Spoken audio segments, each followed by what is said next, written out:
Good morning बेटा। ये answers हैं हमारे वर्कशीट 36 के।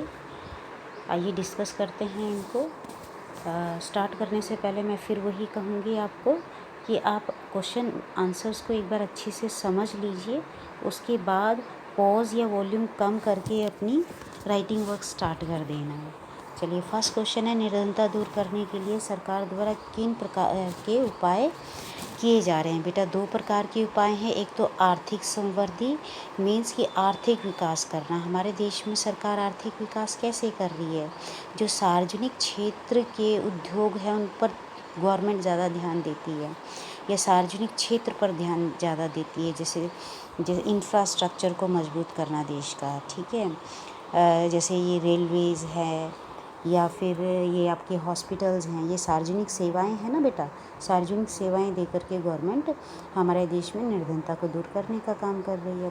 लक्षित निर्धनता निरोधी कार्यक्रम। बेटा, निर्धन लोग जो हैं, जो गरीब लोग हैं या निर्धनता की रेखा के नीचे वो जा सकते हैं, उनके लिए, उनको रोज़गार देने के लिए सरकार समय समय पर कार्यक्रम, समय समय पर कुछ पॉलिसी लेके आती है। वो पॉलिसीज़ लक्षित होती हैं, लक्ष्य निर्धारित होती हैं कि भाई इतने लोगों को इसमें ये काम मिल जाएगा। नेक्स्ट है, आर्थिक विकास से निर्धनता किस प्रकार प्रभावित होती है। बेटा, आर्थिक विकास और निर्धनता में गहरा संबंध है, बहुत ही गहरा संबंध है, क्योंकि जितना आर्थिक विकास होगा निर्धनता उस देश में होगी। जैसे विकसित देश हैं, विकसित देशों में तो विकास हो चुका है, वहाँ निर्धनता है ही नहीं, ठीक है। हम लोग विकासशील देश हैं, तो हमारे देश में अभी निर्धनता का प्रतिशत काफ़ी है। आर्थिक समृद्धि और निर्धनता में सीधा संबंध है, ठीक है। विकास की उच्च दर ने निर्धनता को कम करने में महत्वपूर्ण भूमिका निभाई है, ठीक है। तो विकास की हमेशा उच्च दर रहने की गवर्नमेंट की पॉलिसी होती है। अभी कोरोना टाइम में आप देख ही रहे हो कि माइनस में चली गई है हमारी ये विकास दर। आर्थिक विकास अवसरों को व्यापक बनाता है बेटा। जितना ज़्यादा आर्थिक विकास होगा उतना ही ज़्यादा लोगों को रोज़गार उपलब्ध होगा। मीन्स कि गवर्नमेंट कोई भी इंडस्ट्री खोलने की कोशिश करती है तो उस इंडस्ट्रीज़ में आप मिनिमम लगा लो, अगर एक इंडस्ट्री में 1000 लोगों को भी रोज़गार मिल रहा है तो वो अवसर ही तो हैं, है ना। या फिर हॉस्पिटल, कोई गवर्नमेंट हॉस्पिटल बनवाती है तो जहाँ से वो बनाना स्टार्ट होता है, बिल्डिंग स्टार्ट होती है, वहीं से लोगों को रोज़गार मिलना स्टार्ट हो जाता है, ठीक है। एक मानव विकास में निवेश के लिए आवश्यक संसाधन उपलब्ध कराती है। क्या करती है? मानव विकास। मानव विकास मतलब कि इंसान को शिक्षा उपलब्ध कराना, या उसको कोई भी टेक्निकल उसके अंदर कौशल ये पैदा करना, ठीक है, उसके लिए संसाधन उपलब्ध कराती है। मीन्स कि भी मान लीजिए एक इंस्टीट्यूट खोला, एक ITI खोली गवर्नमेंट ने, है ना, तो संसाधन है जिससे कि आप अपना कोई स्किल अपने अंदर डेवलप कर सकते हो। कोई वहाँ से मैकेनिक बन सकता है, कोई इंजीनियर बन सकता है निकल के, है ना, अलग अलग क्षेत्र में पढ़ाई करके। यह शिक्षा में निवेश द्वारा अधिक आर्थिक प्रतिफल, आर्थिक लाभ पाने की आशा में लोगों को अपने बच्चों को स्कूल भेजने के लिए प्रोत्साहित करती है। आर्थिक विकास होगा, गवर्नमेंट क्या करती है, सार्वजनिक क्षेत्र में क्या कर रही है, गवर्नमेंट सरकारी स्कूल खोल रही है ना, है ना। तो जितने ज़्यादा हमारे घर के नज़दीक स्कूल होगा, पेरेंट्स चाहेगा ना कि अरे पास ही में तो है, बच्चा चला जाएगा, पढ़ लेगा, है ना, और फीस भी नहीं लगेगी, तो अपने बच्चे को काम पर भेजने के बदले स्कूल भेजना ज़्यादा पसंद करेगा। अब मनरेगा कार्यक्रम पर ध्यान देते हैं, इसके क्या उद्देश्य हैं बेटा। मनरेगा बहुत ज़्यादा इम्पॉर्टेंट है हमारे सिलेबस की दृष्टि से, ठीक है। मनरेगा वो कार्यक्रम है जिसमें रोज़गार की गारंटी दी जाती है। याद रखना, आप 100 दिन के काम की गारंटी दी जाती है। परिवार का कम से कम एक आदमी को सरकार की तरफ से 100 दिन की गारंटी मिलेगी, लेकिन तब जब वो कोई आदमी मनरेगा में अपना नाम दर्ज कराता है। गवर्नमेंट को कैसे पता कि भाई हाँ भाई इस परिवार को कोई काम ही नहीं मिला, नाम दर्ज कराओगे तभी पता चलेगा, ठीक है। और सबसे बड़ी बात इसमें कि यहाँ पर औरतों का रिजर्वेशन है 33%, यानी कि अगर 100 आदमियों को काम मिल रहा है तो 33 उसमें औरतें होनी ही होनी चाहिए, ठीक है। और जब आप अप्लाई करते हो, अपना नाम दर्ज कराते हो, तो 15 दिन के अंदर अंदर यहाँ आपको काम मिल जाएगा।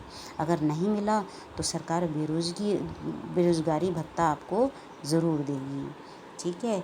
इस योजना के अंदर बेरोज़गार लोगों को बहुत ज़्यादा दूर नहीं भेजा जाता, क्योंकि मिनिमम वेजेस है ना बेटा ये, ठीक है। तो मिनिमम वेजेस में ज़्यादा दूर भेजेंगे, किराया कहाँ से देगा मज़दूर बेचारा। तो 5 किलोमीटर के दायरे के अंदर अंदर मनरेगा में काम दिया जाता है, ठीक है। और सबसे बड़ी बात, इस योजना में सतत विकास मतलब कि भाई कॉन्टीन्यूअस प्लस सबका विकास। यहाँ सतत विकास का मतलब सबका विकास, ठीक है। जो अपने लिए रोज़गार ढूंढ पा रहे हैं वो तो कर ही रहे हैं, लेकिन ये निर्धनों का है और निर्धन हर रोज़ नहीं ढूंढ पाते हैं, ठीक है। तो सतत विकास के साथ साथ ये इसमें कौन कौन से कार्यक्रम आते हैं बेटा मनरेगा में सूखा के क्या रीज़न है, जंगल ख़त्म होते जा रहे हैं। जंगल सबसे बड़ा कारण है ना बारिश को बुलाने का, ठीक है। वनों की कटाई, वृक्ष लगाए जाते हैं, मिट्टी को कटाव के रोकने के काम किए जाते हैं, नहरें बनाई जाती हैं, गाँवों में सड़कें बनाई जाती हैं, इस कुएँ खुदवाए जाते हैं। इस तरह के काम मनरेगा में किए जाते हैं, ठीक है। नेक्स्ट क्वेश्चन है, युवाओं के लिए स्वरोजगार योजना से क्या लाभ है। बेटा अलग अलग नामों से सरकार ने कई स्वरोजगार योजनाएं चालू की हैं। इसमें जो शिक्षित गांव के युवा हैं या जो कस्बे छोटे शहरों के जो युवा हैं, उनको अपना खुद का बिजनेस खोलने के लिए पैसा कम ब्याज पर दिया जाता है। तो यहाँ पर ये वाली जो स्वरोजगार योजना है, इसमें उनको एक ग्रुप में समूह में उनको संगठित करके और बैंक जो है या सहकारी समितियां उनको कम ब्याज पर पैसा देती हैं, ताकि वो काम शुरू करके अपने आप को निर्धनता रेखा से ऊपर लेवल पर ले आएँ। आपके विचार, नेक्स्ट क्वेश्चन है, आपके विचार में निर्धनता दूर करने के लिए क्या क्या काम किए जा सकते हैं। बेटा अभी भी जो है क्योंकि जनसंख्या एक बड़ी समस्या है हमारे देश में, तो सबसे पहला काम कि इसी को ही सीमित करना है, लगाम लगाना है, ठीक है। कृषि उत्पादकता को बढ़ाने के लिए भी काम करना है, इसमें और टेक्निकल सुधार होने की ज़रूरत है। फिर शिक्षा की पहुंच अभी भी सभी तक नहीं है, क्योंकि कुछ स्कूल खासकर प्राथमिक स्कूल जो है वो 1 किलोमीटर के दायरे में अभी भी नहीं है, ठीक है। सरकार का लक्ष्य है कि 1 किलोमीटर के दायरे में स्कूल, एक प्राइमरी स्कूल होना चाहिए। समाज के कमज़ोर वर्ग या महिला सशक्तिकरण भी ज़रूरी है। समाज के जो कमज़ोर वर्ग हैं उसका सशक्तिकरण और महिलाओं का सशक्तिकरण का मतलब है कि उनको ताकत देना। और ताकत कैसे मिलेगी, जब उनके पास मनी पावर होगी। मनी पावर कैसी होगी, जब इनको रेगुलर रोज़गार मिलेगा, ठीक है।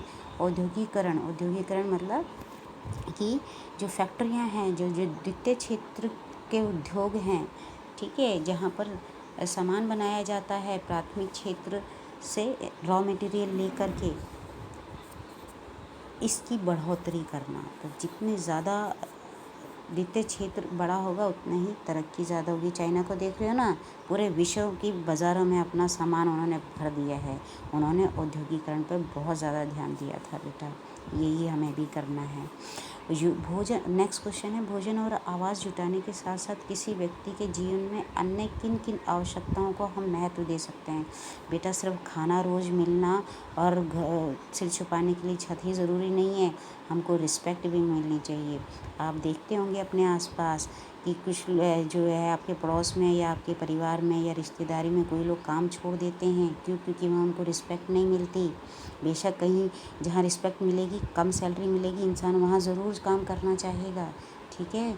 तो घर और भोजन के साथ साथ इंसान को शिक्षा की सुविधा, स्वास्थ्य सेवाओं की सुविधा और रोज़गार की सुरक्षा मीन्स कि डर ना बना रहे कि मुझे हटा देगा ये मालिक, ठीक है। तो रोज़गार की सुरक्षा और लैंगिक समानता, लड़का लड़की में भेदभाव अब बिल्कुल ख़त्म हो जाना चाहिए। हमारे समाज में कम है पर अभी भी बना हुआ है, ठीक है बेटा।